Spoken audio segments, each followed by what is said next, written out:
sacarla a bailar, piel canela, Chicago Mela. Ella recordó la traición cuando él le rompió. Welcome to the pull-up.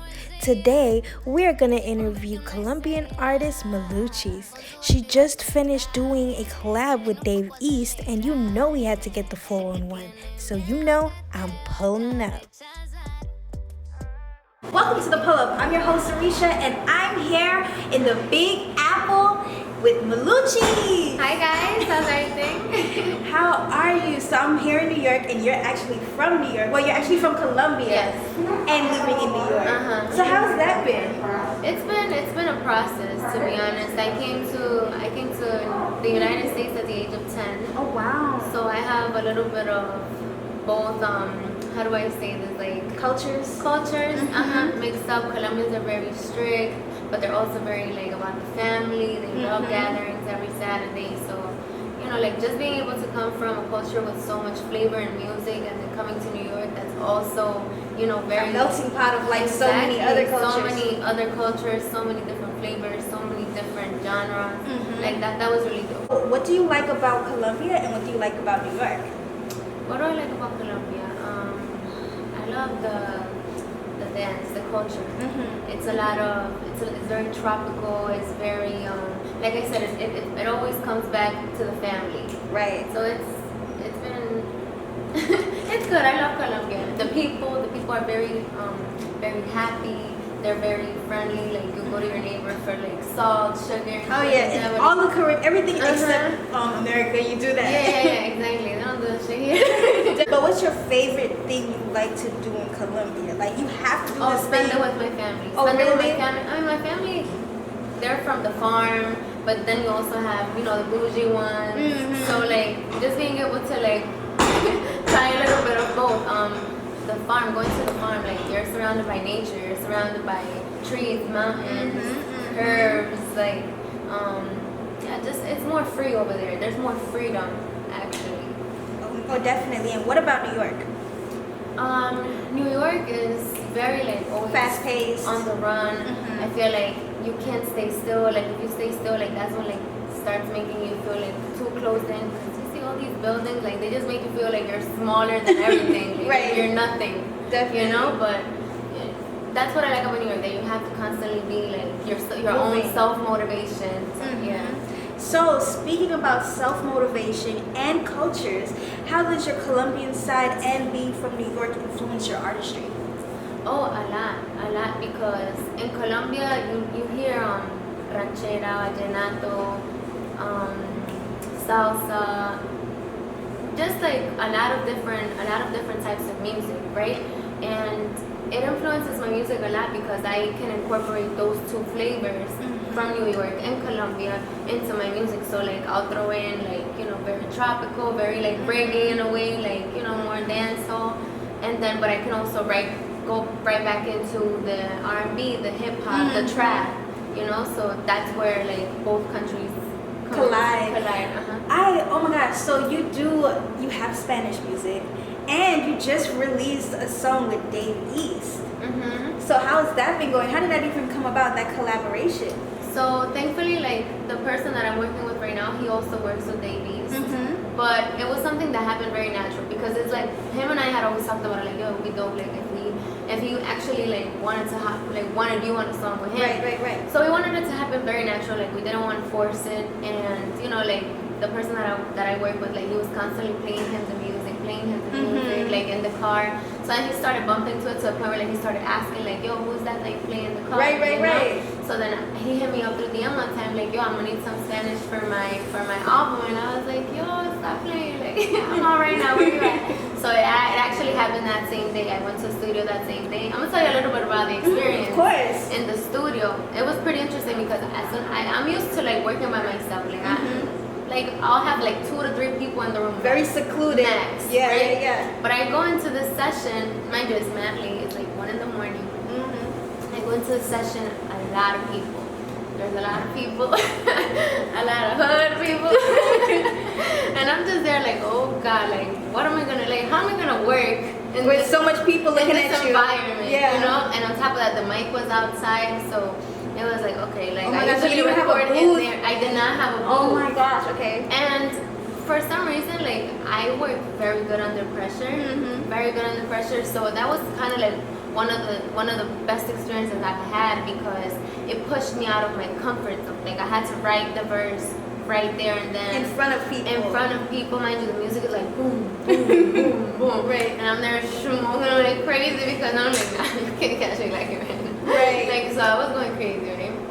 And then I was like, you know what, let me calm down, like let me zone out, let me put my headphones on, like lower the music. Like I made the environment, I closed in and I was able to pull it off. I recorded the verse right there and he really liked it. He really liked it and it was a very dope experience. Wow. So speaking on recording vibes and you recording and working, what do you need in the studio to actually feel comfortable? I know you like to feel secluded, but is there any physical things you actually need with you? Yeah, I need my joint, I need my no, I'm kidding.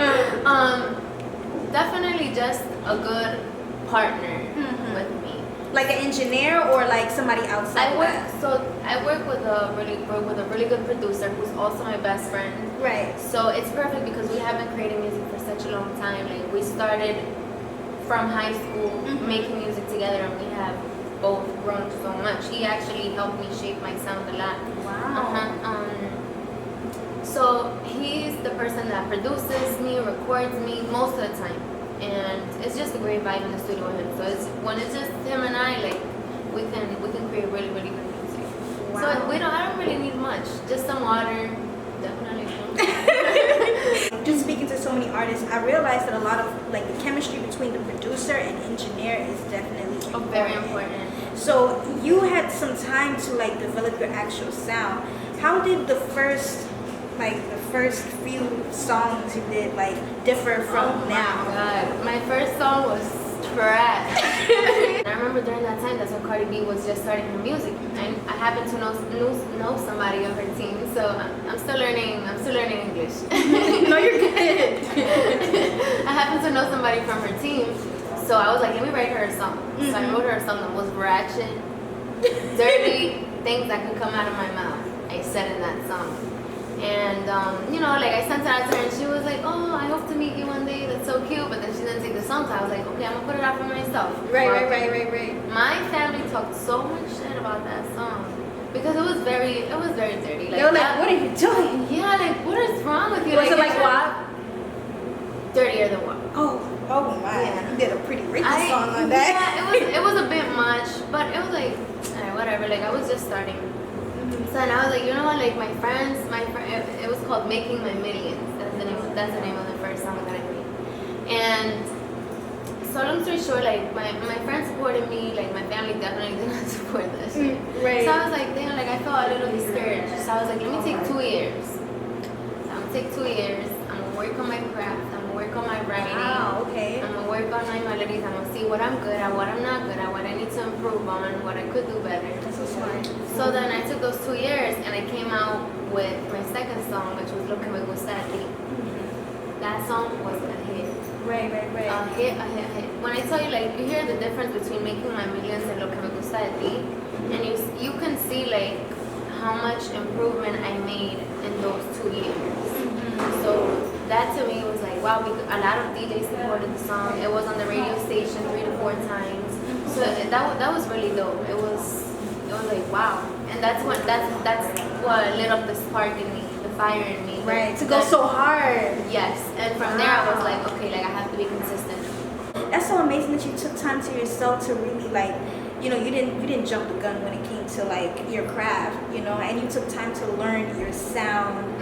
And how many sounds did you go through before you found that perfect one? Well, I had the opportunity to work with a good producer and artist as well. Right. Jerry from Bachata Heights. Wow, okay. He was definitely someone that really had a big impact on my career because when I was 16, that I told you that I touched the booth in the first time. Right. From there, like, he was like, yo, you gotta keep coming. Like, you can't just come one day and not come and stop coming. Like, this is gonna be your life. Right. Like, he was the first person to believe in me and to be like, like, stop paying me. Like, come here and we can sit until 3, 4 in the morning working on music. Like, So I made a lot of music with him before I released the second song. Wow. So that right there alone, like that allowed me to just like let it all out, let it all out, let it all out, you know? Okay. Until I was finally able to put my next record out. But what else? I think Oh, okay. That's an amazing story. Just the fact that like you stayed consistent, the fact that you even got and to follow up with that, the producer that I'm telling you that I was working with, right after I finished working with Jerry from Machata Heights, it ended up that the studio, they had to close the studio. Oh wow. But then that's when the producer slash best friend that I work with now, like that's when he came in the picture, and you know we got into the studio, and it was just a vibe from the first day, and we just with him I made Lo Que Me Gusta de Ti. Wow. So you know what's so amazing when it comes to like working on your craft, as one door closes, another one opens, and it's like it's so quick, quick. So my question to you is, what is your what drives your passion for it? Like why music? To be honest, as far as the passion, like it goes back to self-motivation. Right. Sometimes, like I'm still trying to, and I'm in the middle of like trying to find consistency and self-motivation, because right now, like I could tell you at this state right now with everything that's going on with this COVID thing, like it just makes me feel very unstable, you know? So I'm trying to find that stability where it's just like, you know, like the world could be falling down, but I still have to continue to do, like working on my craft Staying no strong. matter what. Yeah, Right, and like, you know, like that passion is what should drive me to want to write music and, you know, just consistently just be creating, you know, and actually have the love for it. I love music, and like I said, like I feel like right now I'm still growing my stability so that I can actually be stably self-motivated. No, that's honestly that's a big one. Like I kept hearing like, you know, as an artist you have to write, but it was like, I'm telling you, like it's been tough up here. Right. So I was telling myself during this quarantine, like, okay, even if you're not working on music, like work on something else. Work on a music video. Read a book that has to do with music. Like do something that has to do with like your craft. Right. But then in a way that's self-sabotaging, because I'm missing out the most important part, which is creating the music, which is writing. Right. And it's just like writing is not something that I can sit and I can go back to. I can sit and I can go back to. No, it's something you have to consistently be doing, because practice is gonna make perfect. So especially when it comes down to your craft, you have to consistently be learning. Definitely. And it's not like something you can slack off and then go back to it and do it. And, like, you know what I mean? Like you have to practice so you can bang it out. And you know, like I learned that like last week that I have to consistently do things. I'm talking shit, but you know. No, of course. Before we get into what you got planned for us in the future, you have amazing things going on, even during the pandemic. I like to play a little game within my interviews called Plead the Fifth, right? All right. So it's a series of 5 questions, random questions, and you either can tell the truth or plead the fifth. However, we are swearing on your career that you're telling the truth. All right. Okay? All right. So before we start, you gotta be like, I'm Meluchis. You gotta repeat it. I'm Meluchis. Swear to tell nothing but the truth. Swear to tell nothing but the truth. For these next 5 questions. For these next 5 questions. Or plead the fifth. Or plead the fifth. Okay. Let's get to it. What is the biggest thing you've gotten in trouble for with your parents? Oh my God, getting home. Not getting home actually. Coming home the next day, like, man, fucked up. Really? Yes. And they got really mad to the point where they kicked my shit out. Like my stuff was waiting for me outside of the door. Really? Yeah, but I just sat there. Where am I gonna go? So you were just sitting there like... I just waited. I had to wait for them to, you know, like calm down. And then they just feel bad for me. Like, oh, she's so... Let's let her in. And that always happens. Really? Yeah. Oh, so you... Horrible on my part, but... So you're bad. Oh, yeah. It was, I was tough. Oh wow! Oh my gosh! When you have kids, oh my God! I'm definitely, that's karma right they're gonna be like the seed of you. I'm ready for it. They said it's 10 times worse. Yeah. Okay. Question number 2. What was your biggest heartbreak? My My biggest heartbreak, oh my god, my first relationship. Really? Like, what did Oh you do? my god. Well, it just, like, I don't know, he just said, you know what, like, I don't want to be with you. I don't want to be with you anymore. Mm-hmm. And to me, that was like, because, you know, You didn't see like, nothing wrong. I guess we were each other's first love, quote unquote, but it was a very immature relationship, like one of those high school relationships. Right. Like, you grounded each other. yeah, like, what time are you getting home? Like, very controlling. It was one of those Right. relationships. So, it took me a long time to get over it, but as soon as I got over it, I was like, oh, There's life out here. Yes, I'm like, wow, I feel so good. Like, I can do whatever I want. Like, Right. you know?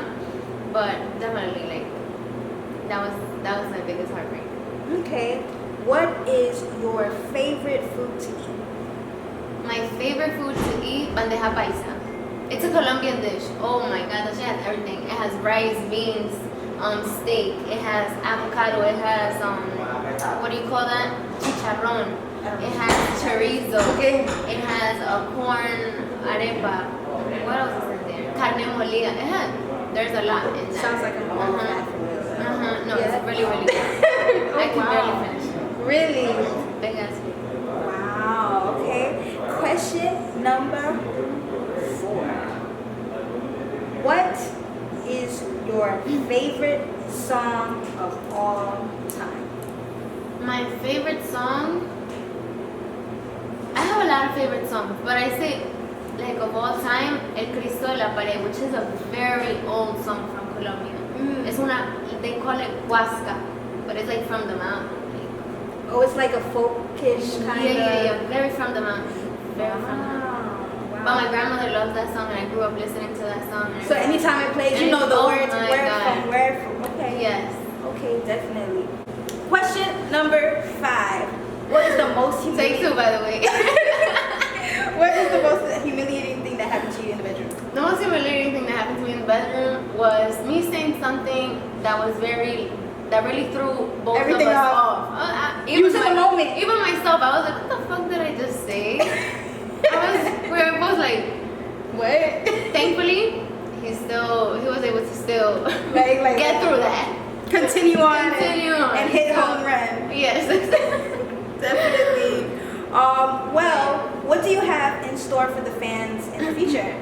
Well, we actually have something really, really dope coming out. I have a music video for my song Gotta Move, and it's coming out Thanksgiving.